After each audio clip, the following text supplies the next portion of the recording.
By the end of the course, you'll have an excellent grounding in the fundamentals of sports analytics. My name is Steve, and I'll be your instructor for the course. I'm an expert in data, AI, and sports, and have 20+ years of experience. My goal in this course is to pack that 20 years into a few hours of course time. Note that for our online courses, while I create the content and hands-on demos, I work with a professional voiceover team when we produce and publish to the web.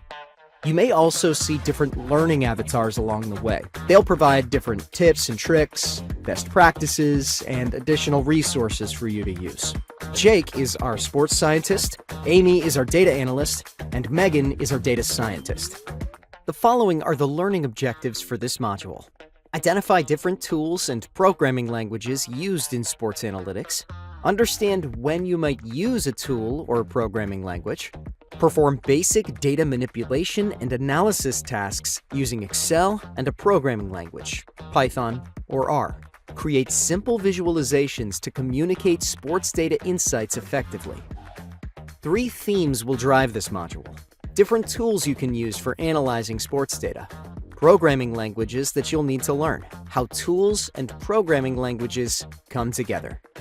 We're not going to give you required reading for this module because there's a lot of prerequisite knowledge across each of the areas we'll cover. Instead, we'll recommend a few books that give you grounding in each of the areas we'll discuss in this module. Given each of the areas can require broad reading, we'll leave it up to you to choose which area you read up on first. Note that these books are more generalist in their reference. As we get into more technical modules, we'll recommend some sports analytics-specific reading for you. When you're first starting out, the sports analytics learning curve can be daunting. How do you source, clean, and manage the data? How do you transform data and ingest it into a spreadsheet, report, or database? How do you create and publish dashboards? How do you build predictive models? The questions seem endless. The answer, though, is pretty simple. You break it down and progressively build out your arsenal of skills. And what you'll eventually find is that you won't just use one tool for the job. Moreover, you'll use multiple tools in the context of a project, each serving a slightly different purpose. To help visualize the journey from beginner to expert, we've created 3 stages of learning when it comes to sports analytics. As you progress through this learning path, you'll find more doors opening up to you, and your projects will become increasingly more complex and interesting. To start, let's look at the big picture. Sports analytics involves several stages: collecting data, analyzing it, visualizing trends, and sharing insights. Each stage requires specific tools. For example, spreadsheets like Excel or Google Sheets for basic data analysis, visualization tools like Tableau or Power BI for creating dashboards, programming languages like Python and R for advanced analysis, database tools like SQL for managing and retrieving large datasets. Let's start by looking at the most commonly used tools and languages, each designed to address specific needs within sports analytics. First up is Excel, perhaps the most familiar tool to many of you. Excel is your go-to for organizing data, performing basic analytics, and creating quick visualizations. It's intuitive, flexible, and perfect for smaller datasets. For example, you can use Excel to calculate player averages or create a simple chart showing team standings. However, as your data grows larger and more complex, Excel can become less efficient. There are typically 4 key analytical functions we use in Excel when exploring and analyzing data. 1. Filtering and sorting to explore the data. 2. Build pivot tables to re-pivot the data in different ways. 3. Use the lookup functionality to connect data across tabs. 4. Build reports using tables, conditional formatting, and visualizations. You can do a lot with Excel, so it's a great place to start your sports analytics journey. Next, we have R, a powerful language specifically designed for statistical analysis. R shines when it comes to advanced statistics and sports-specific packages, such as those that calculate hockey analytics metrics like courseware or Fenwick. It's also great for data visualization with tools like ggplot2. But keep in mind, R has a steeper learning curve, making it better suited for those ready to dive deeper into analytics. We use R a ton. We use it in standalone environments such as RStudio and in shared collaborative workbooks like Jupyter. Given R is an open source language, it's got great support in the community. And in the sports community, there are also many libraries out there for different sports, such that you can save yourself a lot of time. Then there's Python, one of the most versatile tools in your analytics arsenal. Python is great for data manipulation, statistical modeling, and integrating with sports APIs to pull real-time data. Its extensive libraries, like Pandas for data manipulation and matplotlib for visualizations, make it a favorite among analysts. While Python is flexible, mastering its syntax and libraries can take some time. We often get the question of R or Python. Well, it depends. We found that R is really good for building statistical models and predictive forecasts. It's a great data science utility language. However, it's not a general-purpose programming language. For example, Python is much more performant when it comes to data processing and management, and is useful for implementing data science models in production. Because of this, Python is increasingly being used as the end-to-end language. Both, though, have their place in the world of sports analytics. For managing and querying large datasets, SQL is indispensable. SQL allows you to efficiently retrieve, filter, and organize data stored in databases. For instance, you might use SQL to find the top 10 players with the most goals in a given season, or to merge datasets containing player stats and team information. SQL is straightforward to learn and essential for handling relational data. Now, let's talk about visualization tools, your best friends for presenting insights. Tableau and Power BI are excellent for creating interactive dashboards and reports, perfect for sharing performance trends with coaches or team executives. On the programming side, Python's matplotlib and Seaborn, or R's ggplot2, let you customize visualizations directly in your scripts. Choosing between these tools often depends on whether you prioritize ease of use or flexibility. Each tool has its strengths and weaknesses. For example, Excel is easy to learn but struggles with large datasets. R excels at advanced statistics but requires dedicated time to learn. Python is versatile but can be overwhelming for beginners. SQL is excellent for managing structured data but limited to querying. Visualization tools like Tableau and Power BI are visually stunning but less customizable than coding solutions. In sports analytics, mastering multiple tools is key to building a strong, adaptable skill set. Throughout this course, you'll get hands-on experience with many of these tools, learning how to leverage their unique strengths to uncover actionable insights. In the next sections, we'll dive deeper into how to use these tools effectively for real-world sports analysis. Let's start with data collection. In today's digital age, much of the data you need is available online, often through APIs, or application programming interfaces. APIs act as bridges between your tools and vast repositories of sports data. However, you can also manually download the data, or you can build the data yourself and populate a database. Depending on the situation, you might find that manually downloading the data is fine. For example, the project is small, contained, and you need to hand off the project deliverables in a short period of time. You're not going to build a data pipeline for this. However, if your project is multi-year, is going to grow and scale, and you want to provide a data sandbox for multiple analysts, then you're likely going to use APIs and have a formal data pipeline. APIs provide real-time stats, game results, and player performance data. For example, NBA APIs offer detailed metrics like shooting percentages and win shares, while soccer APIs can track goals, assists, and even player movements during matches. Using tools like Python, you can write scripts to pull this data directly into your projects, saving you hours of manual work. This automation ensures you always have the latest and most accurate information. Once you've collected your data, it's time to organize and store it for analysis. For smaller datasets, Excel is a practical and intuitive option. You can use it to quickly review your data, create summaries, and apply basic formatting. Storing the data could be local or in cloud storage, but it's generally not in a managed environment, which means an environment managed by administrators, code, or other secured server, on-prem or cloud. For larger and more complex datasets, relational databases managed with SQL are indispensable. SQL allows you to structure and store your data in a way that's efficient and easily accessible. Imagine having multiple tables, one for player stats, one for team performance, and another for game results. With SQL, you can write queries to combine this information seamlessly.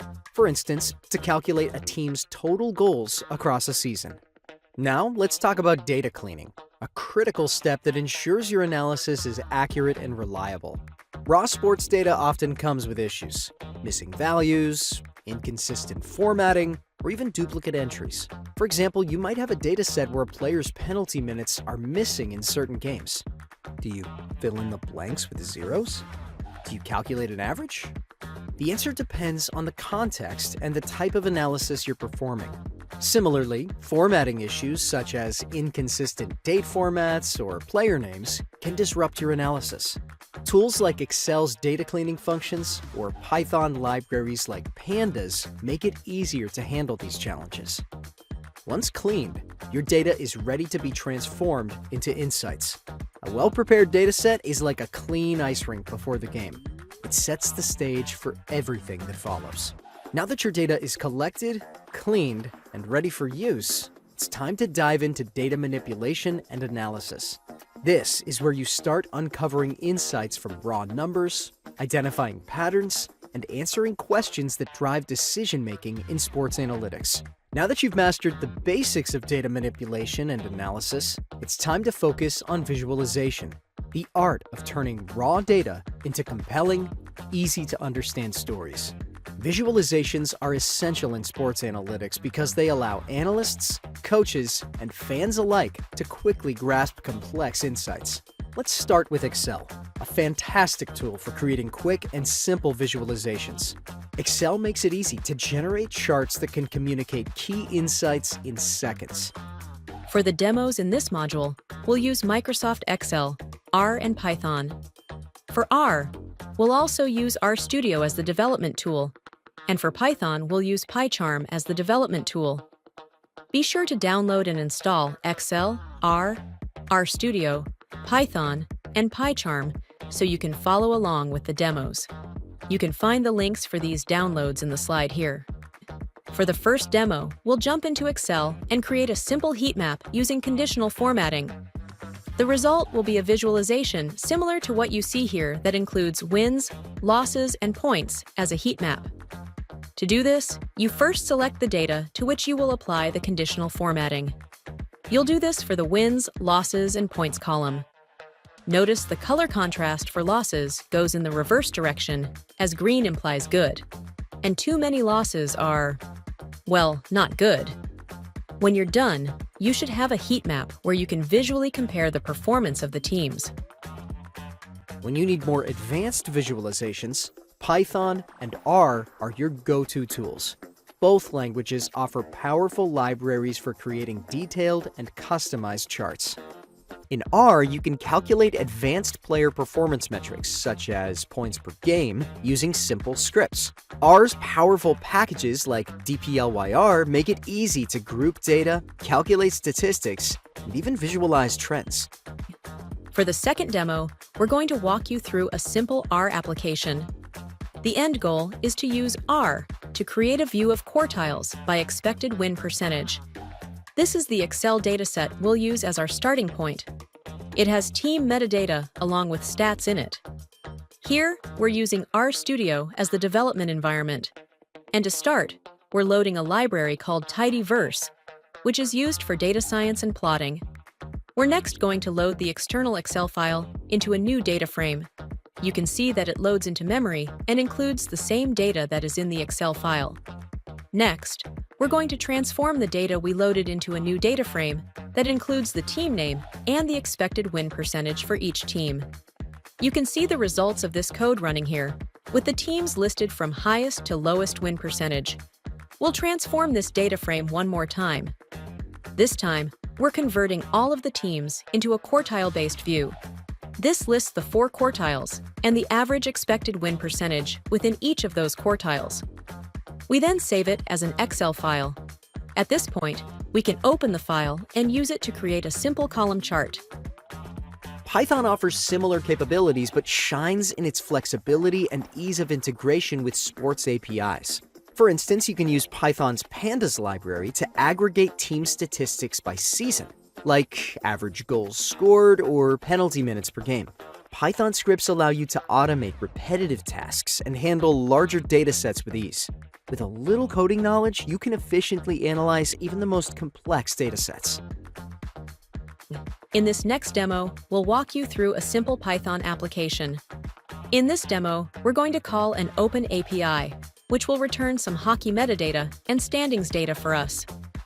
The goal of the demo is to show how you can use Python to ingest sports data as a part of a data pipeline. Here, you can see that we're in a tool called PyCharm, which is a free community dev tool. At the top of the program, you can see the different Python libraries we'll need. You can then see we set the date and time and use that variable to get the hockey stats for that current date. The next few lines of code help ingest and store the data in an internal JSON variable called response. Since we're only interested in a subset of the JSON data, we retrieve the data in the standings hierarchy, convert it to a data frame, rename the columns, and save it to an Excel file. Here is the net result of this application, which is an Excel dataset that we can then use for other tasks. Finally, we have SQL, a language designed specifically for managing and querying databases. SQL is essential for working with structured sports data, especially when it's stored in relational databases. Let's explore 3 key commands. Select. This retrieves specific data from a database. For example, you might use select to list all players who scored more than 20 goals in a season. Join. This combines data from multiple tables. For instance, you could join a table of player stats with a table of team standings to see how individual performance impacts team success. Group by. This organizes your data into categories for aggregation. For example, group by can calculate total goals scored by each team during playoffs. These commands form the foundation of SQL and are incredibly useful for sports analytics, where datasets often span multiple tables. While Python and R are great for creating custom visuals, Tableau and Power BI shine when it comes to dashboards and interactive storytelling.